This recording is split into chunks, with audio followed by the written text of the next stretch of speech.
बिस्मिल्लाहिर्रहमानिर्रहीम अस्सलाम वालेकुम वरहमतुल्लाहि वबरकातुह। उम्मीद करता हूँ कि आप सब लोग बखैर आफियत होंगे। आज हम पढ़ेंगे अपना सबक नंबर 34 जो कि प्रेजेंट कंटिन्यूअस के बारे में और पैसिव वॉइस को पढ़ेंगे, लेकिन इससे पहले हम रिवाइज करना चाहेंगे जो कुछ हमने पिछले सबक में पढ़ा था। कल जो गुफ्तगू हुई थी वो फ्यूचर इंडेफिनिट को लेकर हुई थी और मैंने बताया था कि फ्यूचर इंडेफिनिट किसे कहते हैं। फ्यूचर इंडेफिनिट उन जुमलों को कहा जाएगा जिनमें जैसे कि जाएगा, खाएगी, लाएंगे वगैरह आए, सोएंगी, ठीक है, पीऊंगा वगैरह आए। इसमें कुछ जैसे जाएगा जाएगा ये पैसिव वॉइस इसकी नहीं बन सकती है, लेकिन चूंकि मुझे दिखाना है फ्यूचर इंडेफिनिट किसे कहते हैं इसलिए मैंने यहाँ पर लिख दिया है। ठीक, तो जाएगा, खाएगी, लाएंगे, सोएंगे भी इसको आप पैसिव वॉइस में नहीं बना सकते हैं। पीऊंगा इसके पैसिव वॉइस बनेंगी, तो इन जुमलों को हम कहेंगे फ्यूचर इंडेफिनिट। फ्यूचर इंडेफिनिट का इस्तेमाल हम कब करते हैं? फ्यूचर इंडेफिनिट का इस्तेमाल हम करते हैं जब मुस्तकबिल में कोई काम होने वाला और हमारा कोई इख्तियार ना हो। इसी तरह से ऐसा काम जिसके बारे में हम सोचते हैं कि होगा मुस्तकबिल में, तो उसको भी बताने के लिए हम फ्यूचर इंडेफिनिट का इस्तेमाल करते हैं। इसी तरह से बात करते वक्त हम जब कोई फैसला लेते हैं तो उस वक्त भी हम इसका इस्तेमाल करते हैं। फ्यूचर इंडेफिनिट की कितनी किस्में हैं? फ्यूचर इंडेफिनिट की कुल 4 किस्में हैं। पहले को हम अफर्मेटिव कहते हैं, दूसरे को नेगेटिव कहते हैं, तीसरे को इंट्रोगेटिव कहते हैं और चौथे को इंट्रोगेटिव नेगेटिव का नाम देते हैं। फ्यूचर इंडेफिनिट की अगर हम हेल्पिंग वर्ब की बात करें तो विल बी है और शैल बी है, लेकिन आमतौर पर विल बी इस्तेमाल होता है। और इसमें हम वर्ब की थर्ड फॉर्म का इस्तेमाल करेंगे, क्योंकि मैंने आपको पहले बता दिया है कि पैसिव वॉइस जितने भी होंगे सब में वर्ब की थर्ड फॉर्म का इस्तेमाल किया जाएगा, तो इसमें भी वर्ब की थर्ड फॉर्म का इस्तेमाल किया जाएगा। अगर हम इनके स्ट्रक्चर को देखें, affirmative, negative, interrogative, interrogative negative की, तो आपके सामने स्ट्रक्चर यहाँ पर है। और इनका स्ट्रक्चर होगा, अगर हम अफर्मेटिव की बात करें तो सबसे पहले हम कहेंगे सब्जेक्ट, उसके बाद हेल्पिंग वर्ब जो कि विल बी है, उसके बाद वर्ब की थर्ड फॉर्म, उसके बाद दीगर वर्ड्स। और अगर आप डूअर को लाना चाहते हैं तो प्लस लगा कर बाई लिखेंगे और उसके साथ साथ आप वहां पर ऑब्जेक्टिव केस लिख देंगे। फ्यूचर इंडेफिनिट नेगेटिव की अगर हम बात करें तो सबसे पहले हम सब्जेक्ट कहेंगे, उसके बाद हेल्पिंग वर्ब, और हेल्पिंग वर्ब में आप सिर्फ विल इस्तेमाल करेंगे, उसके बाद नॉट, उसके बाद आप बी का इस्तेमाल करेंगे, उसके बाद वर्ब की थर्ड फॉर्म, उसके बाद दीगर वर्ड्स का आप इस्तेमाल करेंगे। और अगर आप डूअर को लाना चाहते हैं तो प्लस के साथ डूअर को भी आप यहाँ पर लिख सकते हैं। फ्यूचर इंडेफिनिट इंट्रोगेटिव का स्ट्रक्चर होगा, सबसे पहले हम क्वेश्चन वर्ड कहेंगे, उसके बाद हेल्पिंग वर्ब जो कि सिर्फ विल आप इस्तेमाल करेंगे, उसके बाद सब्जेक्ट, उसके बाद बी, उसके बाद वर्ब की थर्ड फॉर्म, उसके बाद दीगर वर्ड्स। और अगर आप डूअर को लाना चाहते हैं तो यहाँ पर बाई लिखेंगे और साथ में डूअर को आप लिख देंगे।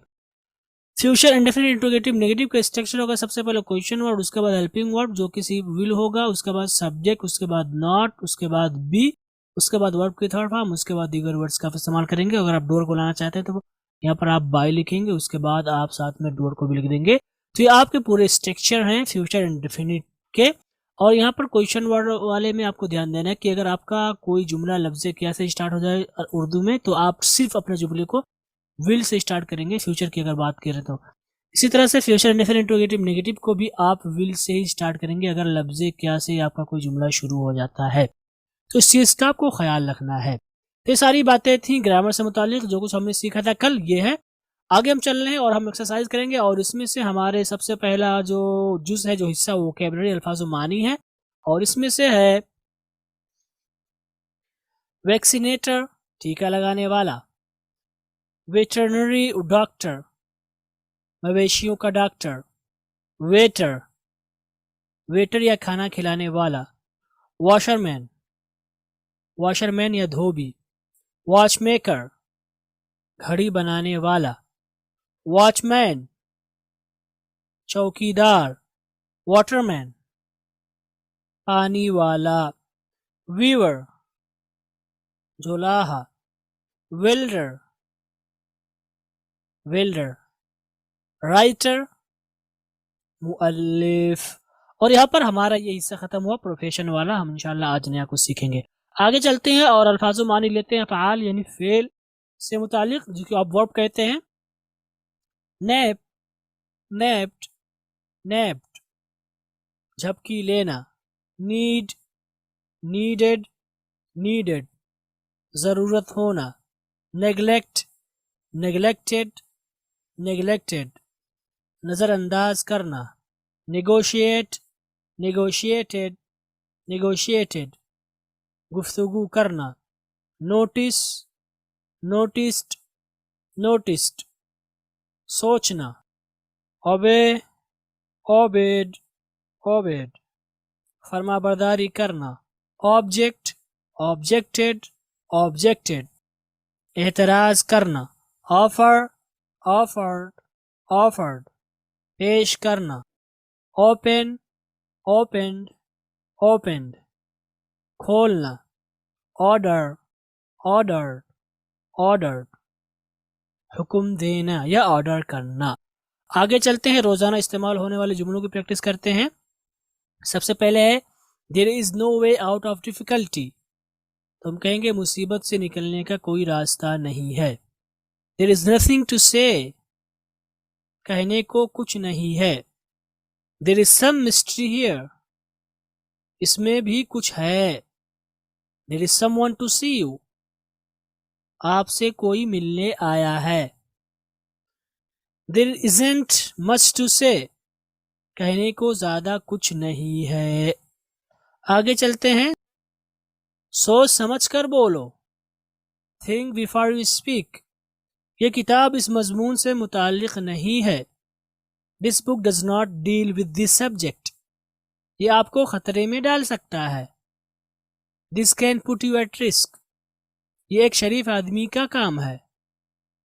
This is an act of a noble man, जितना मैंने सोचा था ये उससे कहीं ज्यादा आसान है। This is easier than I thought, तो ये हमारे जुमले हुए। आगे चलते हैं और हम ग्रामर के लिए हमने आपको जुमले दिए थे उनको भी हम देखते हैं और आपको जो है उर्दू में तर्जुमा करना है। पहला हमारा जुमला है will I not be invited by the company for interview, तुम कहेंगे क्या मुझे कंपनी की तरफ से इंटरव्यू के लिए मदऊ नहीं किया जाएगा। ठीक है, आप यहाँ पर कह सकते हैं क्या मुझे कंपनी के जरिए भी आप कह सकते हैं, और आप डायरेक्टली कह सकते हैं कि क्या मुझे कंपनी इंटरव्यू के लिए इनवाइट नहीं करेगी, दावत नहीं देगी। चूंकि जब फाइल आ जाए तो हम कर सकते हैं एक्टिव वॉइस में इसका तर्जुमा। ठीक है, आप यहाँ पर कह सकते हैं बाय द कंपनी को, क्या मुझे कंपनी नहीं बुलाएगी। तो ये अगर आप इसका तर्जुमा कर रहे हैं कि क्या मुझे कंपनी इंटरव्यू के लिए नहीं बुलाएगी तो भी आपका सही है। लेकिन अगर आप पैसिव वॉइस में करना चाहते हैं तो आपका तर्जुमा होगा क्या मुझे कंपनी की तरफ से इंटरव्यू के लिए मदऊ नहीं किया जाएगा या बुलाया नहीं जाएगा या दावत नहीं दी जाएगी। ठीक, हमारा अगला जुमला है the fan will not be switched on today as it is cold, तो हम कहेंगे ठंड की वजह से आज पंखा चालू नहीं किया जाएगा। ठीक है, तो the fan will not be switched on, पंखा चालू नहीं किया जाएगा टुडे आज, एज इट इज कोल्ड, जैसा कि आज ठंडक है। तो एज इट इज कोल्ड को हमने कहा ठंड की वजह से, ठंडा मौसम है। ठीक है, ठंड की वजह से, घर से यहाँ पर वजह के लिए कोई इंग्लिश नहीं है, बिकॉज नहीं है, लेकिन एज का तर्जुमा यहाँ पर आप की वजह से कर सकते हैं। तो हम कहेंगे एज इट इज कोल्ड, ठंड की वजह से। The fan will not B switch on today, आज पंखा चालू नहीं किया जाएगा या पंखे को नहीं चलाया जाएगा या पंखे को ऑन नहीं किया जाएगा। ठीक, हमारा अगला जुमला है this medicine will be taken once a day, तो हम कहेंगे ये दवा दिन में एक बार ली जाएगी। ठीक, हमारा अगला जुमला है what will be distributed among the winners, what will be distributed among the winners, तो हम कहेंगे जीतने वालों के दरमियान या जीतने वालों के माबैन, आप माबैन भी इस्तेमाल कर सकते हैं, क्या तकसीम किया जाएगा। तो यहाँ पर आप देख सकते हैं कि ये आपका जुमला है इंग्लिश वाला लफ्ज व्हाट से स्टार्ट हुआ है, हेल्पिंग वर्ब से नहीं, लफ्ज व्हाट से स्टार्ट हुआ है, इसलिए हमने इसको यहाँ पर बीच में लिखा है। राइट, लेकिन अगर यही लफ्ज विल से स्टार्ट हो जाए, व्हाट ना आए, तो हम कहेंगे क्या, तो दूसरा माना हो जाएगा, क्या जीतने वालों के दरमियान तकसीम किया जाएगा इनाम। ठीक है, तो यहाँ पर क्या तकसीम किया जाएगा ये पूछ रहे हैं आप, कौन सी चीज तकसीम की जाएगी, इसलिए यहाँ पर आपने व्हाट का इस्तेमाल किया। ठीक, हमारा अगला जुमला है विच programme will be held in this hall, तो हम कहेंगे इस हॉल में कौन सा प्रोग्राम मुनाकिद किया जाएगा। ठीक है, या इस प्रोग्राम हॉल में कौन सा, इस हॉल में कौन सा प्रोग्राम होगा। ठीक है, ये आपका तर्जुमा होगा, अगर कोई कह रहा है तो आप यही समझेंगे। आगे चलते हैं और इंग्लिश में तर्जुमा करते हैं। हमारा पहला जुमला है कल से हमारे स्कूल में उर्दू जुबान पढ़ाई जाएगी, तो हम कहेंगे Urdu language will be taught in our school from tomorrow, यहाँ पर देख सकते हैं उर्दू लैंग्वेज जो हमारा उर्दू जुबान पढ़ाई जाएगी will be taught in our school from tomorrow. हमारा अगला जुमला है आपके लिए दरवाजा नहीं खोला जाएगा, तो हम कहेंगे the door will not B opened for you. हमारा अगला जुमला है नाश्ते में कौन सा फल काटा जाएगा, तो हम कहेंगे which fruit will be cut for breakfast, which fruit will be cut for breakfast. यहाँ पर कौन सा फल, ये पूरा मिला के हो रहा है आपका क्वेश्चन, कौन सा फल, सिर्फ विच नहीं है, ठीक है, कौन सा फल, ये पूरा मिला करके आपका क्वेश्चन वर्ड बन रहा है, इसलिए हमने यहाँ पर विच फ्रूट उसके बाद विल बी लिखा है। ओके, तो गोया कि कौन सा फल, ये पूरा मिला करके क्वेश्चन वर्ड हुआ, इसलिए हमने उसके बाद विल लिखा है, ना कि आप विल को यहाँ लिखेंगे विच विल फ्रूट, गलत हो जाएगा। कौन सा फल, ये पूरा मिला के क्वेश्चन वर्ड बन रहा है, विच फ्रूट। ओके, तो इस चीज का आपको ख्याल रखना है कि विच फ्रूट के बाद ही आप विल लिखेंगे, ना कि आप विच के बाद डायरेक्ट विल लिखेंगे, ऐसा नहीं होगा।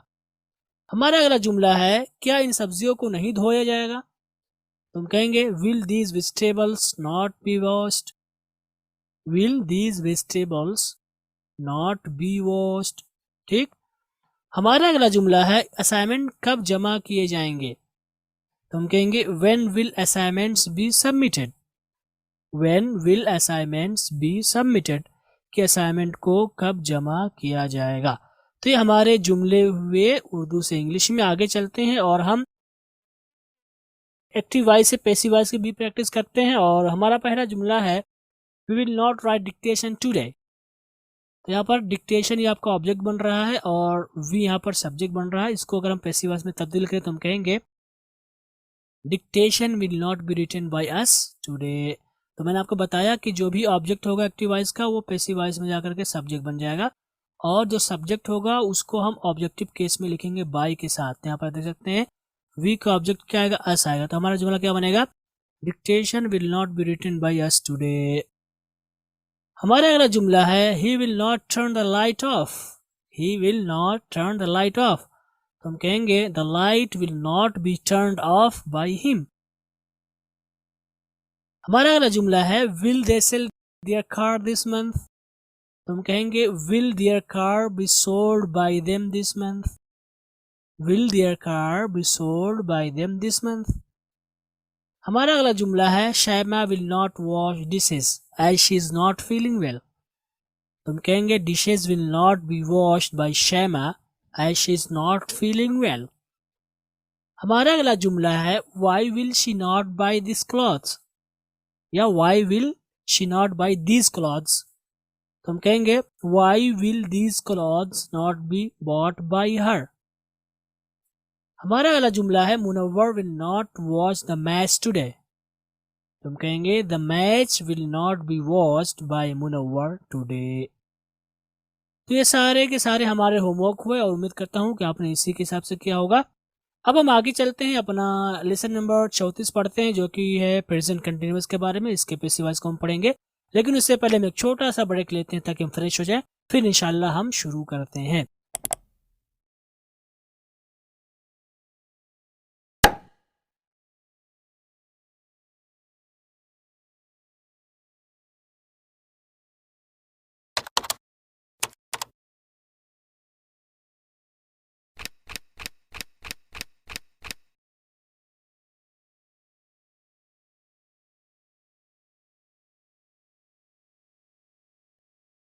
ओके गाइस, हमने ब्रेक ले लिया, अब आगे चलते हैं और हम पढ़ने जा रहे हैं अपना सबक नंबर 34, जो कि प्रेजेंट कंटिन्यूअस और पैसिव वॉइस।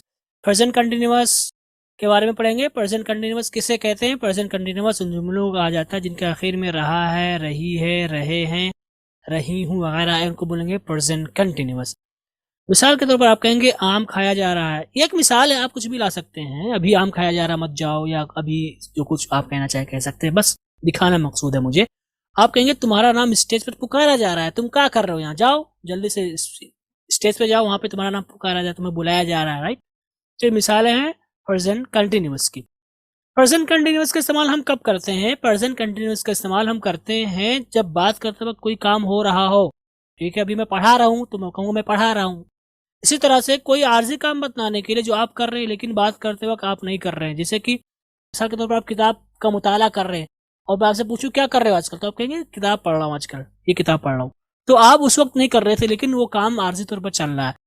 इसी तरह से मुस्तकबिल करीब में कोई काम आप करने वाले हैं, कोई काम होने वाला है, जैसे कि मैं कल घर जा रहा हूँ, है ना, तो कल या का फ्यूचर हो गया, तो इसमें भी आप इसी के तरह जुमले का इस्तेमाल करेंगे, प्रेजेंट कंटिन्यूअस का इस्तेमाल करेंगे। प्रेजेंट कंटिन्यूअस की कितनी किस्में? प्रेजेंट कंटिन्यूअस की 4 किस्में होंगी, affirmative, negative, interrogative, interrogative, negative.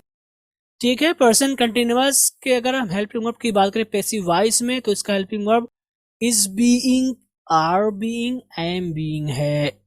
ठीक है, is being, are being and am being है। तो गोया कि आपने इससे पहले पढ़ा था एक्टिव वॉइस में कि आईएनजी फॉर्म का इस्तेमाल करते वर्ब के साथ, लेकिन चूंकि पैसिव वॉइस में सारे में थर्ड फॉर्म ही इस्तेमाल करेंगे, तो इसीलिए यहाँ पर बीइंग का इस्तेमाल किया गया ताकि वो आईएनजी वाला माना आ जाए। इसीलिए is being, are being, am being का आप इसको हेल्पिंग वर्ब मानेंगे। इसमें हम वर्ब के थर्ड फॉर्म का इस्तेमाल करते हैं। आगे चलते हैं। प्रेजेंट कंटिन्यूअस अफर्मेटिव किसे कहेंगे? प्रेजेंट कंटिन्यूअस अफर्मेटिव उन जुमलों का आ जाएगा जिनके आखिर में रहा है, रही है वगैरह आए और ना तो उसमें सवाल किया गया और ना ही उसमें नफी हो और इसके फाइल इन करने वाले का पता ना हो। जैसे कि मस्जिद में खाना तकसीम किया जा रहा है, आप कहेंगे आपको तकरीर के लिए बुलाया जा रहा है।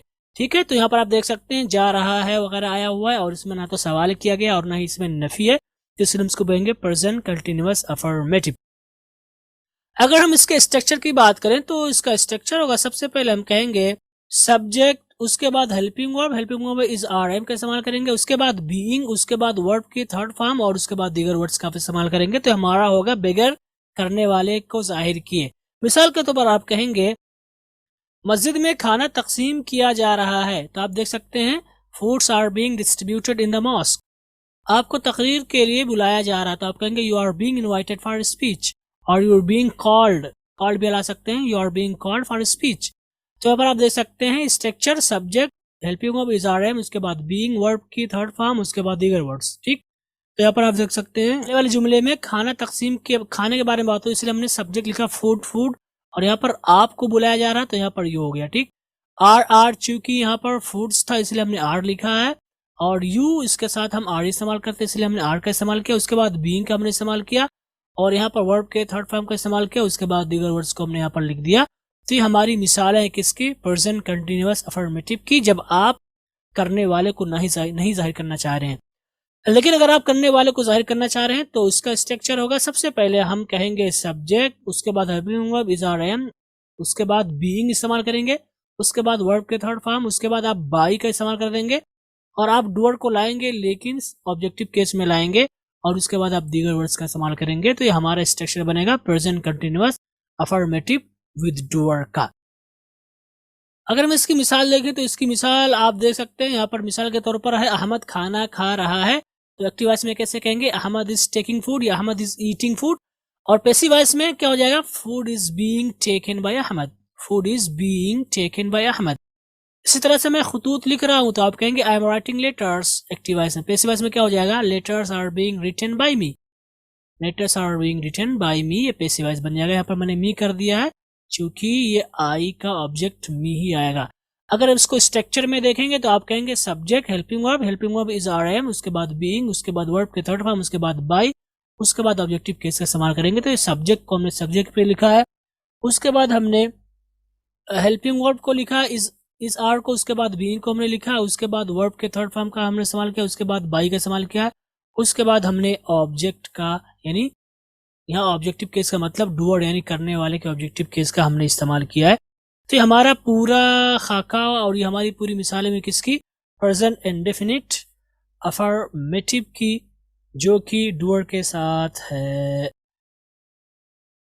आगे बात करेंगे प्रेजेंट कंटिन्यूअस नेगेटिव की, तो उसकी तारीफ क्या होगी? उन जुमलों को कहा जाएगा जिनके करने वाले का पता ना हो या पता हो लेकिन हम साइन ना करना चाह रहे हो या हम कर देते हैं कभी कभी, और उसमें रहा है, रही है वगैरह आया हो और साथ में उसमें नेगेटिव भी हो, कोई नफी की गई हो। जैसे कि आप कहते हैं मस्जिद में खाना नहीं तकसीम किया जा रहा है या नहीं बांटा जा रहा है।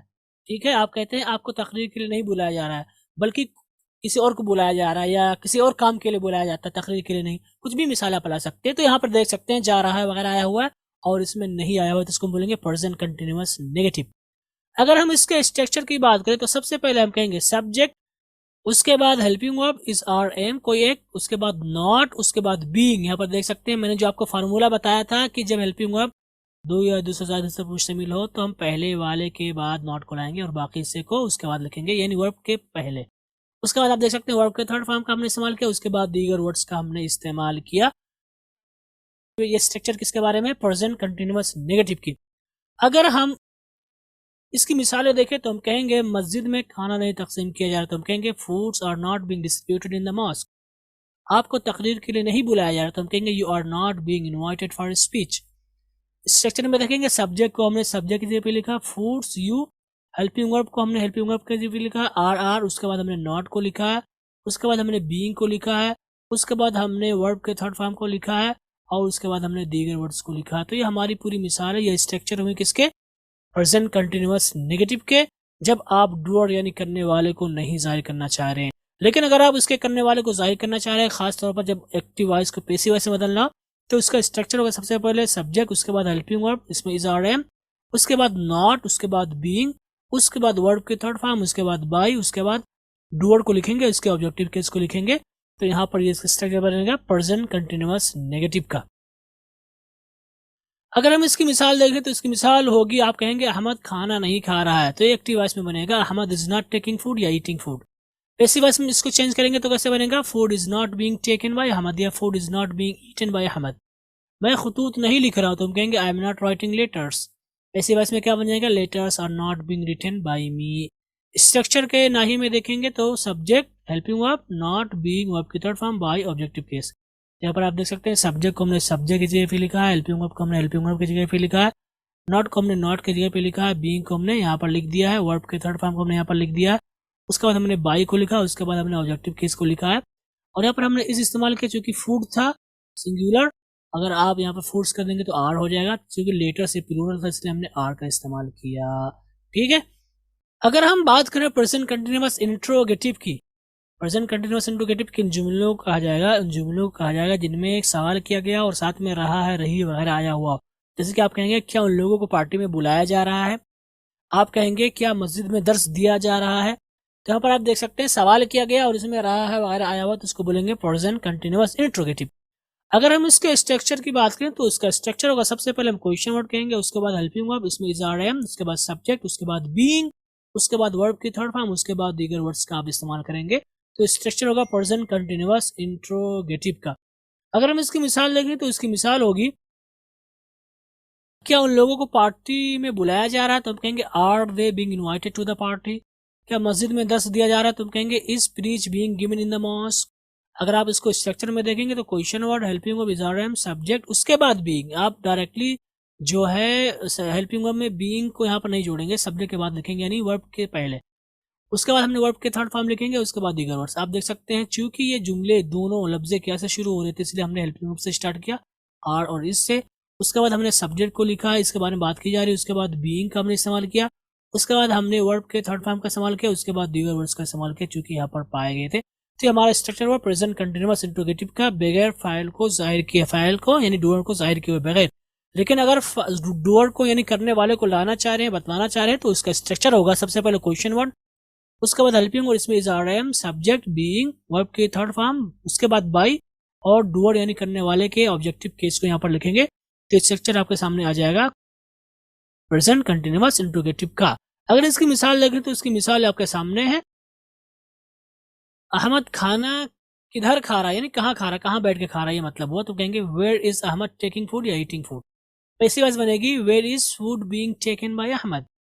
वो खतूत क्यों लिख रहा है, तो कहेंगे why is he writing letters. Passive voice बनेगी वाई आर लेटर्स, क्योंकि यहाँ पर सिंगुलर था ही, हमने यहाँ पर जो लिखा ही इसका एतबार करते हुए ही का, राइट इज, लेकिन यहाँ पर आर हो गया चूंकि ये लेटर्स ऑब्जेक्ट यहाँ पर है, लेकिन यहाँ पर सब्जेक्ट बन रहा है, तो हम इसका एतबार करेंगे लेटर्स का।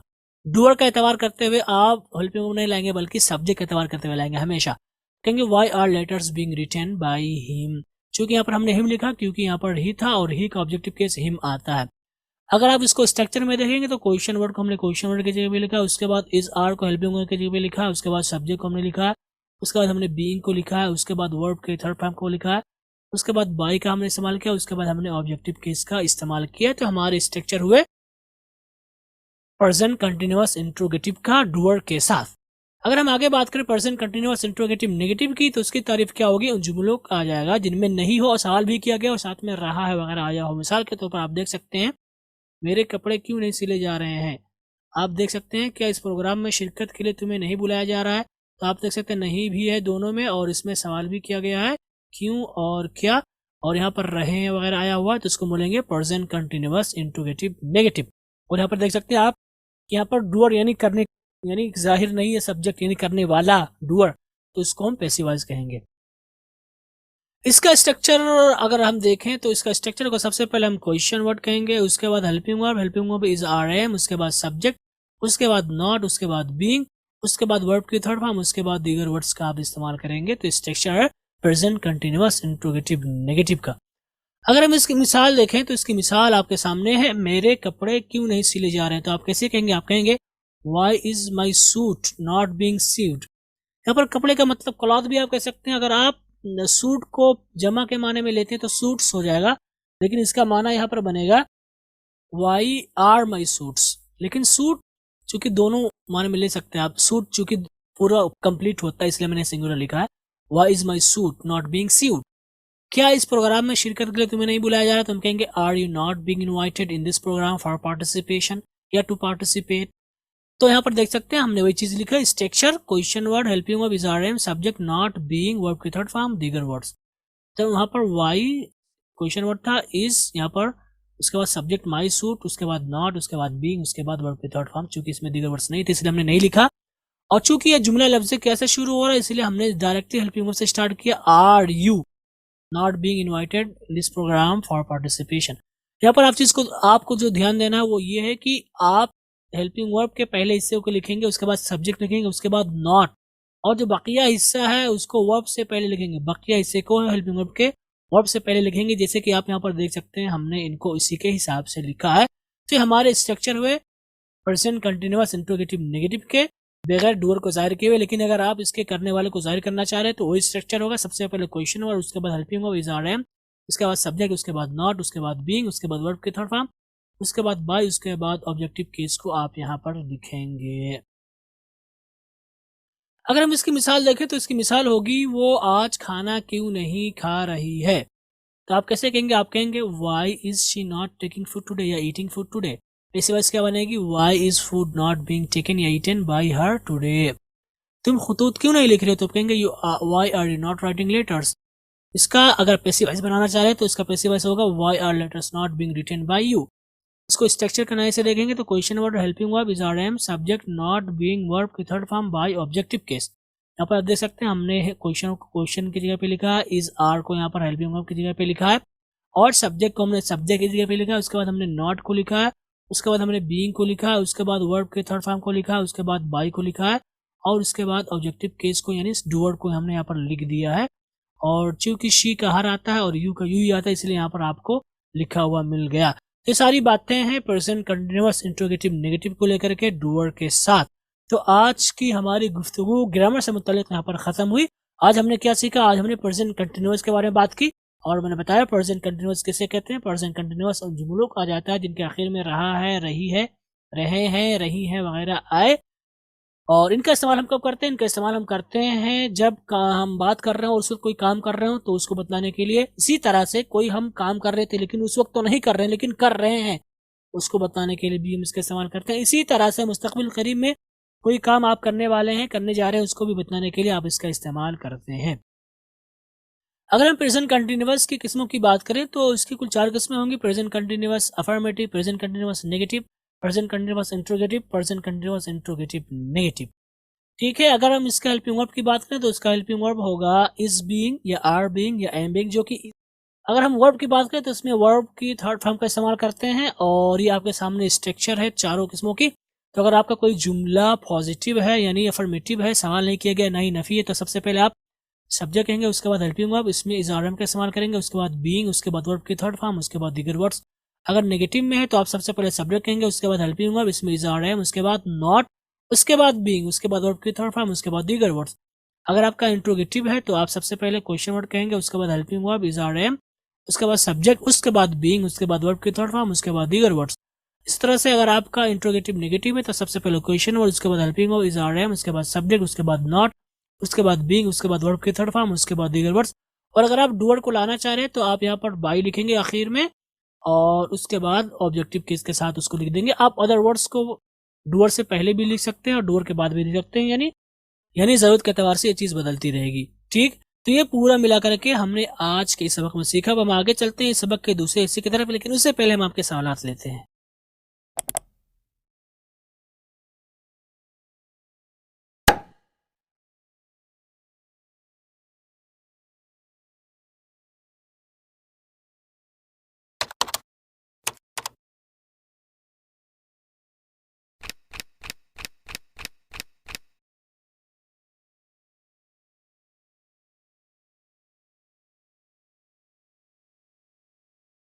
ओके गाइस, आगे चलते हैं और हम दूसरे हिस्से की तरफ चलते हैं जो कि है होमवर्क। ठीक है, तो हम सबसे पहले अल्फाजो मानी को लेंगे और आज हम हमारा अल्फाजो मानी वो ट्रैवल्स एंड व्हीकल्स से हैं, यानी सफ़र सियाहत से मुतालिक और जो गाड़ी वगैरह होती है उनसे मुतालिक है। तो हमारा जो पहला वर्ड है वो है एक्सेलरेटर। एक्सेलरेटर हम इसको पढ़ते हैं एक्सीलेटर, एक्सीलेटर नहीं है ये, एक्सेलरेटर एक्सेलरेटर एक्सेलरेटर। उर्दू में एक्सीलेटर होता है बट इंग्लिश में एक्सेलरेटर। एरियल फजाई या हवाई, एरोप्लेन हवाई जहाज, air hostess air hostess, air pump airline airline, airport हवाई अड्डा, एम्बुलेंस एम्बुलेंस, अराइविंग ट्रेन आने वाली ट्रेन, बैकलाइट पीछे की लाइट। आगे चलते हैं और मजीद अल्फाज मानी लेते हैं जिसमें से है बैटरी, हम बैटरी कहते हैं, बेल्ट को बेल्ट ही कहते हैं, बाइसिकल हम इसको पढ़ते हैं bicycle but bicycle bicycle, cycle, boat कश्ती, बोनेट बुकिंग ऑफिस, ब्रिज पुल, बम्पर बम्पर, बस बस, कैप्टन कप्तान। हमारे अल्फाज मानी हैं आज के लिए इतना काफ़ी। आगे चलते हैं और अफ़ाल की प्रैक्टिस करते हैं जिसमें से पहला है पेंट पेंटेड पेंटेड रंगना, पार्टिसिपेटेड हिस्सा लेना, पास्ट गुजरना, परफॉर्म्ड अंजाम देना, फोन टेलीफोन करना या फोन करना, प्लेड खेलना, प्लीज्ड खुश करना, पॉलिश्ड पोल्यूटेड गंदा करना, प्रेज्ड तारीफ करना। आगे चलते हैं और हम डेली यूज सेंटेंसेस लेते हैं जिसमें से हमारा पहला जुमला है ये मेरे लिए काफ़ी नहीं है। तुम कहेंगे this is not enough for me. ये ठीक उसी तरह है जैसी मैंने उम्मीद की। तुम कहेंगे this is exactly what I expected. ये काम मेरा नहीं है। तुम कहेंगे this is not my business. ये मौजूद बहस है। तुम कहेंगे this is what is under consideration. हमें उसी का डर था। हम कहेंगे दिस इज़ व्हाट वी फेयर्ड। आगे चलते हैं, मज़ीद जुमले लेते हैं और हमारे जुमले हैं ये घड़ी सही वक्त बतलाती है। तुम कहेंगे this watch keeps the correct time. सुई में धागा डाल दो। तुम कहेंगे थ्रेड द नीडल। अपने जूते के तस्मे बांध लो। तुम कहेंगे ट्राई योर शू लेसेस। समझने की कोशिश करो। तुम कहेंगे ट्राई टू अंडरस्टैंड। सामान खोल दो। तुम कहेंगे अनपैक द लगेज। ठीक है, तो हमारे रोजाना इस्तेमाल होने वाले जुमले हुए।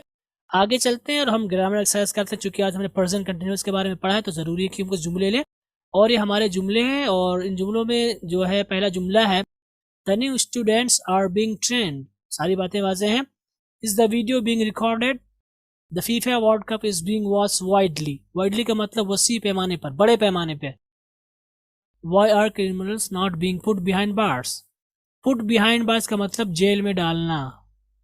Okay, what is being cooked for dinner today. तो सारे अल्फाज मानी आपके लिए वाज़ेह हैं। आगे चलते हैं, इनको आपको उर्दू में तर्जुमा करना होगा। अब उर्दू से जुमले लेते हैं जिनको आपको इंग्लिश में तर्जुमा करना होगा। पहला हमारा जुमला है लोगों को नाश्ते के लिए बुलाया जा रहा है। अभी अम्मी के कपड़े धोए जा रहे हैं। क्या तुम्हारी गाड़ी की मरम्मत की जा रही? मरम्मत करना, रिपेयर। मैदान में फुटबॉल खेला जा रहा है। Play the football. बच्चों को क्यों गिरफ्तार किया जाता है? गिरफ्तार करने के लिए हम कहते हैं अरेस्ट का मतलब होता है गिरफ्तार करना। तो और सारे अल्फाज माने आपके लिए वाज़ेह हैं। आगे चलते हैं और हम रोजाना की तरह आज भी चंद जुमले लेकर आए हैं। इनको आपको पैसिव वॉइस में बदलना होगा। पहला जुमला है they are not watching the IPL today. The boys are reading lessons loudly. The farmer is sowing seeds in the field. My elder sister is not singing songs but she is chanting poems. Why is Hamoud taking many selfies? Why is Zaid writing a letter to his younger brother? तो ये 6 जुमले हैं, इनको आपको passive voice में करके लाना होगा। जो कुछ मैंने आपको आज पढ़ाया है उन सब का लिहाज करते हुए। और इसी के साथ आज का हमारा सबक ख़त्म हो। उम्मीद करता हूँ कि सारी बातें वाज़ेह होंगी। अल्लाह रब्बुल आलमीन हमें हमारे हक़ में इस कोर्स को मुफीद बनाए। आमीन। इन्हीं के साथ आपसे रुखसत होते हैं। वस्सलामु अलैकुम व रहमतुल्लाहि व बरकातुहू।